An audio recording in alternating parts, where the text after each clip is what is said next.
Portal Argentina. Momento de viajar, pero no a un destino. A muchos. A muchos. Y vamos a charlar con una persona que conoce el país, te diría, como pocos. Más de 1 millón de kilómetros lleva recorridos dentro de la República Argentina. Y a nosotros que nos encanta tanto descubrir nuevas ciudades, yo creo que es el hombre que conoce todos estos lugares que nosotros queremos descubrir. Nos lleva de viaje hoy. Me parece que sí, ¿no? Es el conductor designado del día de la fecha, el señor Iván Angel. Él es, tiene un Instagram que se llama Viajando por los Pueblos y un libro que es Viajando por los Pueblos, Historias para no olvidar, que es su segundo libro. El segundo. Y nos va a contar su historia. Bienvenido, Iván, a Portal Argentina. ¿Qué tal? ¿Cómo andan todos? Muy bien, la verdad que es un placer recibirte y que nos lleves de viaje, que nos cuentes un poco cómo surgió esta pasión por viajar y esta pasión por llevar comunicación a los lugares donde no había comunicación, como es un teléfono, algo que hoy pensamos que es impensado. Todos nos comunicamos a través de un celular y sin embargo hoy en Argentina hay lugares en donde no hay comunicaciones y llegas vos con un teléfono. Es verdad, como digo siempre, un sueño de chico cumplido de grande, y mi pasión por viajar, ya de chico tenía esa pasión de cuando íbamos con mi familia a la costa y viajábamos. Yo le preguntaba a mi mamá y a mi papá qué había más allá de esos caminos. ¿Viste cuando vas por la ruta y ves esos caminitos que sí. se ven en el horizonte? Y de noche esas casitas, yo le decía, ¿qué hay allá? Y mi papá y mi mamá me decían, ahí vive gente, hay pueblos, hay casas, me decía. Bueno, esa locura o esa pasión de viajar no se me fue nunca. En el año 2000 compré mi primer vehículo, empecé a hacer algunos viajes. ¿Qué auto era? ¿Qué auto te llevaba? Era un 147, Fiat 147, modelo 82. ¿Viajabas solo? Viajaba con mi pareja en ese entonces. ¡Qué va! Y bueno, y después, bueno, algunos trabajos, algunos viajes solo, porque en ese entonces estaba con los famosos locutorios. Sí. Dice que en el año 2000 fue un boom, que ibas a cualquier lado y tenías que sacar número, ibas a la costa atlántica bonaerense y era sacar número para poder hablar. Para poder hablar. Y después tenés que ir de noche porque te salía más barato si querías hablar, explayarte en la comunicación. Si era decir llegué, bueno, era un touch and go, tic, ibas a cualquier hora. Pero si no, para poder hablar un poco más largo, ibas en algún y momento la fue cola así, que sí. había que hacer en los locutorios. Es verdad, después de las 20 horas y sábado después de las 13, me acuerdo que era. Lo tengo bien en la memoria todos los horarios. Y bueno, empecé con eso, locutorio. Y después se sumó el internet. Ahí ya sumaban a las cabinas de teléfono donde uno llamaba. Muchos chicos que están escuchando no saben la ni de qué estamos hablando. ¿Te acordás? Muchos locutores agregaron internet. ¿También te encargabas de esa parte o solo del área telefónica? También con los famosos ciber que empezaron a agregar, porque imagínate, empezaban a aparecer los celulares y las cabinas ya no rendían como antes. Entonces, ¿qué hacían? Vamos a poner computadora, que algún también de los chicos ir a jugar en red, o buscar información para la escuela, que en realidad le decían por ahí a mamá, me voy a la ciber a buscar información, y se iban a jugar, ¿viste? Los pibes. Y sí. Bueno, mezclando con todo eso, un día me llama una empresa muy conocida de comunicaciones del país, y me dice, Iván, ¿quieres hacer telefonía rural? Y yo, chocho, imagínate, me sentí un jugador de potrero, que lo llaman para jugar a la selección, en mi pasión de viajar y mi labor también que me encantaba, combinadas. Uh-huh. Así que bueno, en el año 2010 empecé a viajar por pueblos cercanos a mi casa. Yo soy de Quilmes, y bueno, empecé a hacer viajes cortos, ida, venida en el día, y bueno, al último me dijeron, bueno, mira, vamos a tener que hacer un poquito más extenso los viajes, vamos a irnos un poquito más lejos, vas a tener que hacer noche. Y bueno, empecé a viajar mucho más, sacaba fotos. Imagínate con la pasión que tenía que llegar a estos lugares, por ahí para llegar a un pueblo tenía que pasar por 2 o 3 pueblos y hablar con la gente.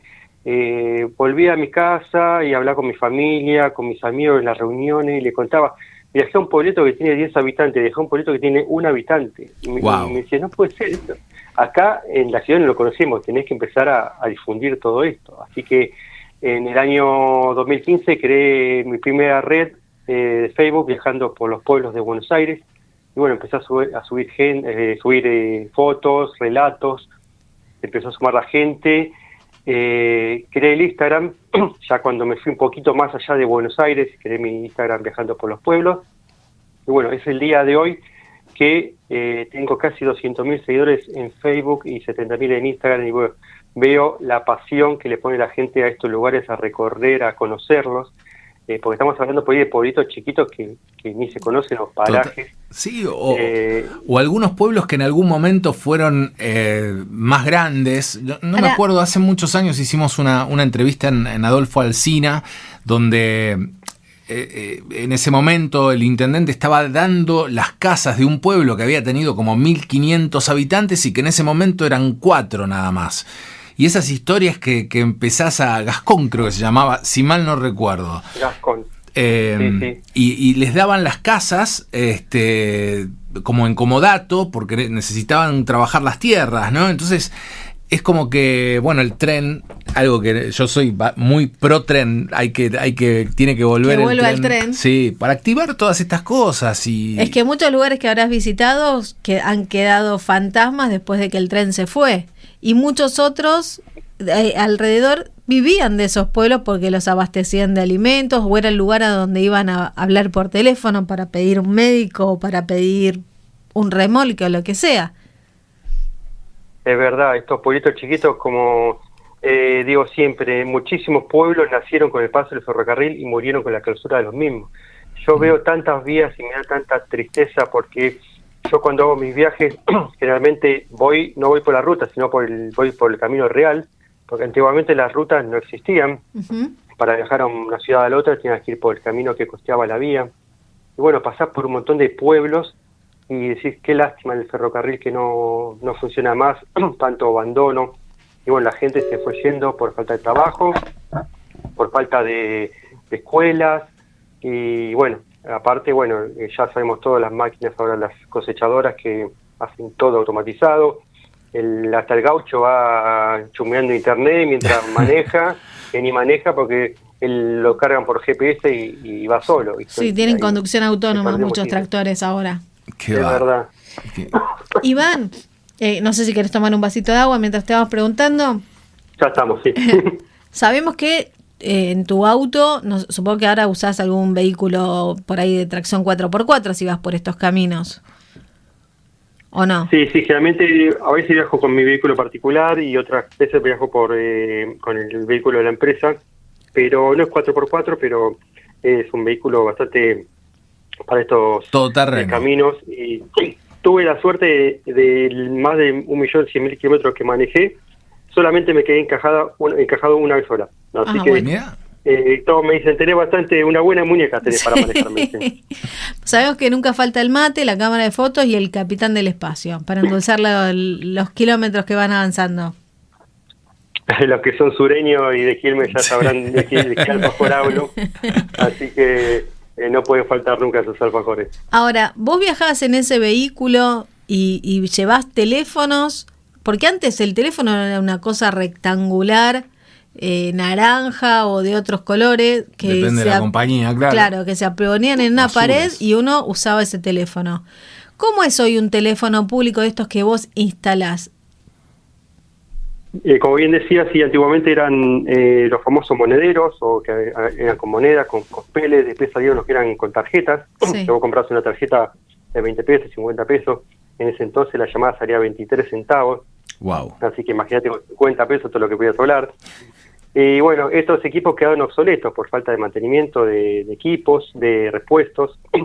Entonces lo que se optó es por un teléfono de chapa libre en los pueblos, como para que la gente tenga la opción de hablar con una emergencia, o porque hoy en día muchísimos pueblos, a pesar de que están aislados, tienen señal de Wi-Fi, tienen... Claro. Lo que no tienen es señal de celular. Claro. ¿Qué pasa? Uno tiene que llamar a una emergencia, bombero, policía, ambulancia, por WhatsApp no puedes estar llamándolo, así que son de gran utilidad para una emergencia. Como decía los viejos carteles de los teléfonos, cuidémoslos de estos teléfonos, salva vidas, apagan incendios y achican distancias. Totalmente. Y hoy son como esos viejos teléfonos naranjas que muchos recordarán. Son a cable, ¿no? Digamos. Son un sistema, imagínate, estamos hablando por un pueblito que está a 100 kilómetros de la ciudad cabecera. Bien. Imagínate lo que es cablear eso, así que antiguamente eran con antena, que hacían punto a punto. Sí. Y ahora se usa el sistema GSM como en los celulares, o sea que se pone un conversor que levanta la señal de GSM y la pasa al sistema analógico como era antiguamente. Qué bueno. ¿Y qué estudiaste vos para poder hacer eso? Yo por mi parte soy técnico electromecánico y después hice varios cursos de lo que es informática, hice un curso de especialización ahora lo voy a mencionar, Telefónica Argentina, en la famosa Telefónica Argentina, que fue en su momento. Sí. Y eso me abrió muchísimo las puertas a todo este trabajo que tengo actualmente. Yo te preguntaba cómo es el teléfono, porque me imagino que vos bajás del auto, bajás con el teléfono, llegás, hola, hay un 1, 2, 3, 20 habitantes en el pueblo y te ven llegar y deben decir, ¿y qué onda esto? ¿Qué viene a hacer? Y te deben llenar de preguntas, lo mismo que vos los llenarás de preguntas a ellos de cómo es vivir acá, cómo se da esa sinergia, cómo se rompe el hielo. Sí, como decías vos, los teléfonos ya no son más como los de antes, ahora ya son teléfonos de chapa, no tienen para poner monedas, la gente levanta y habla por cualquier emergencia.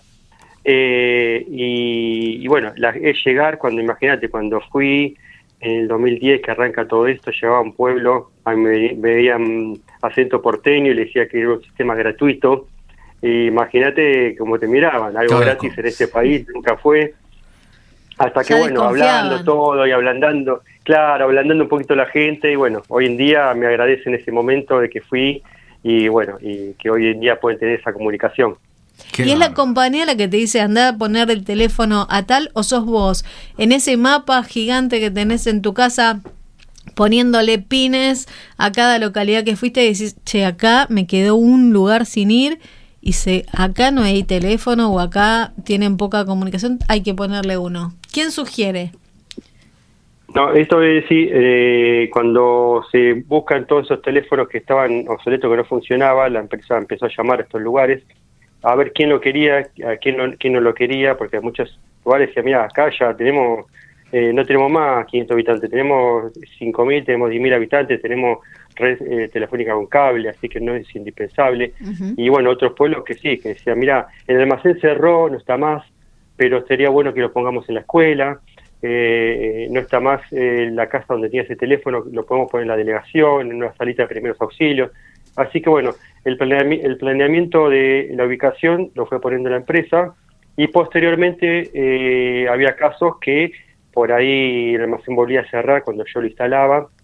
Entonces, se trataba de pasar a un lugar que sea de utilidad, que la gente lo conozca, por más que sea un pueblito chiquito de 30 o 40 habitantes, realmente se conocen todos, pero se sigue cumpliendo la ley pueblo chico, infierno grande, aunque te parezca mentira.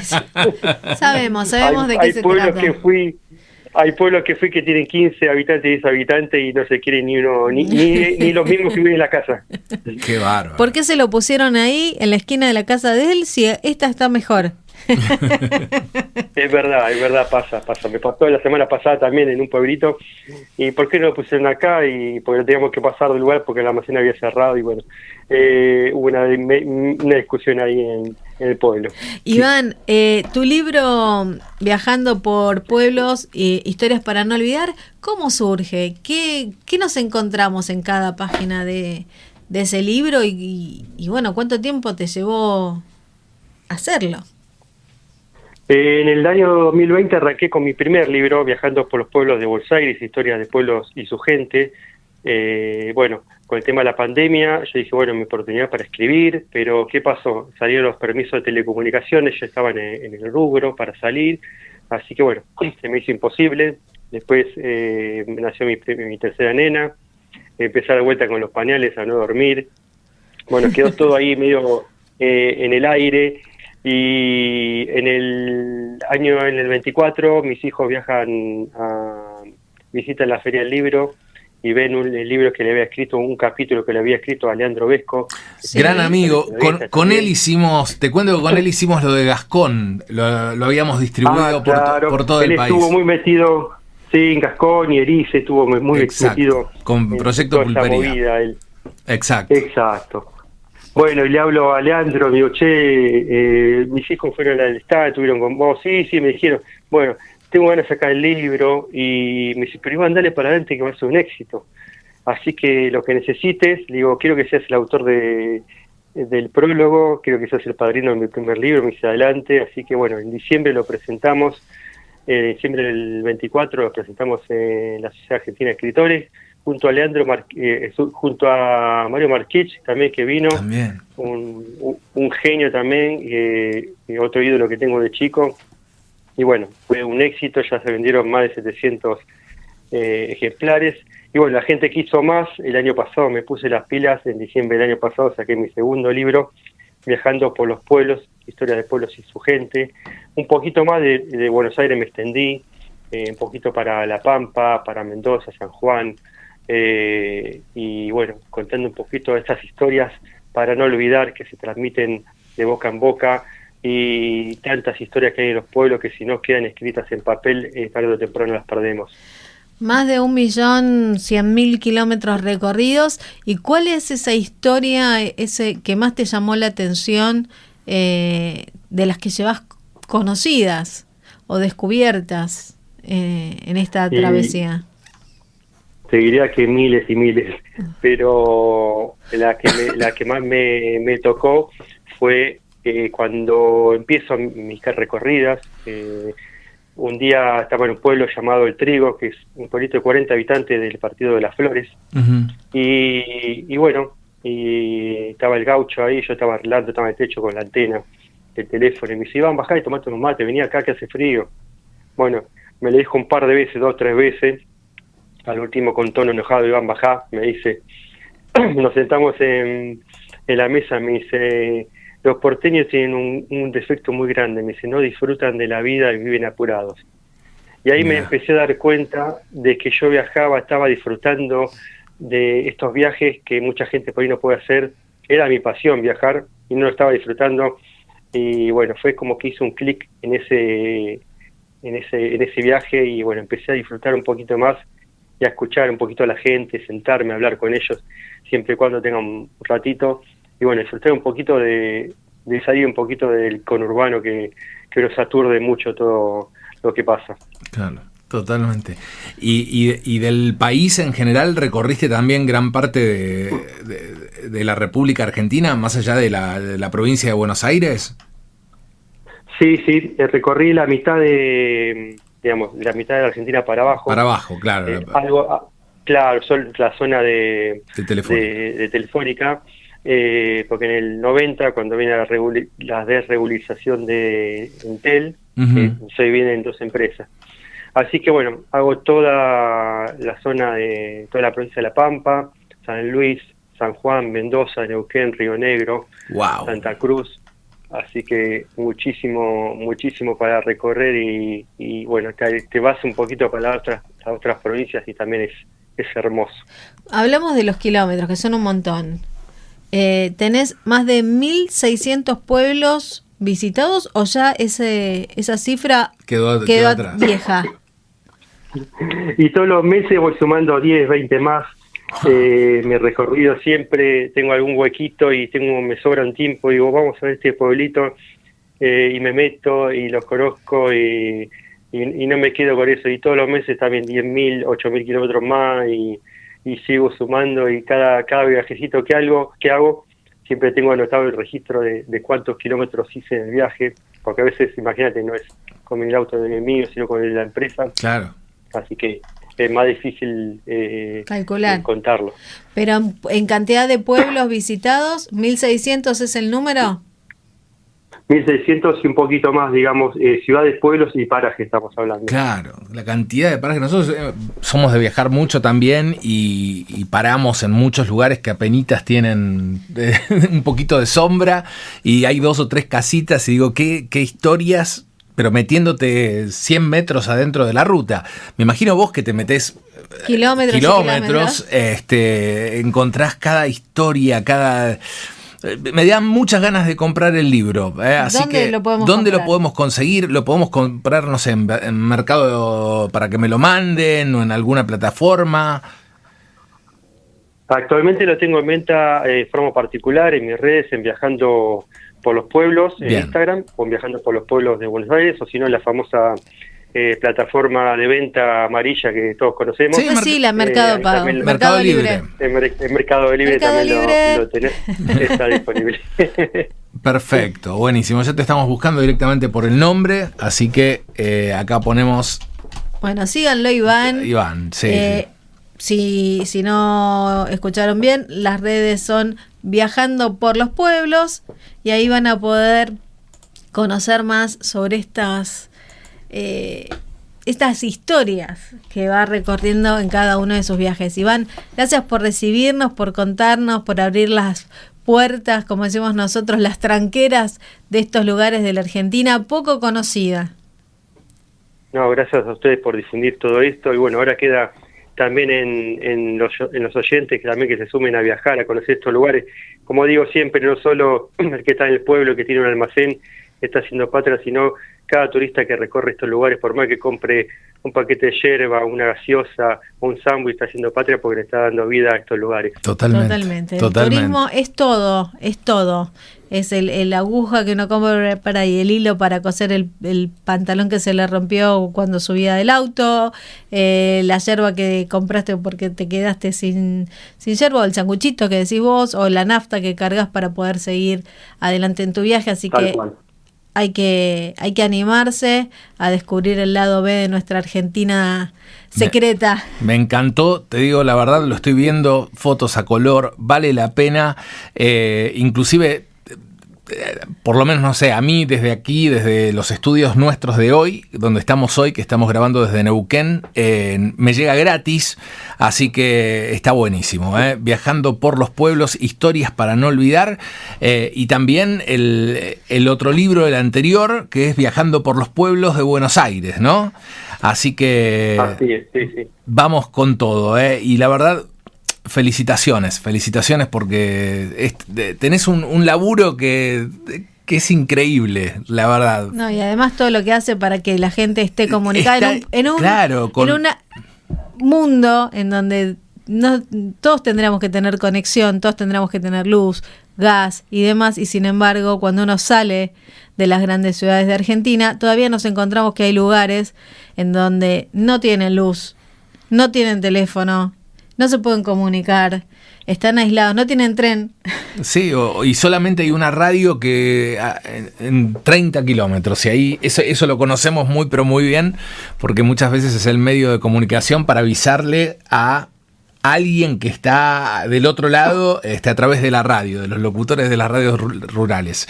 Así que gracias, Iván, gracias por este ratito. Portal Argentina.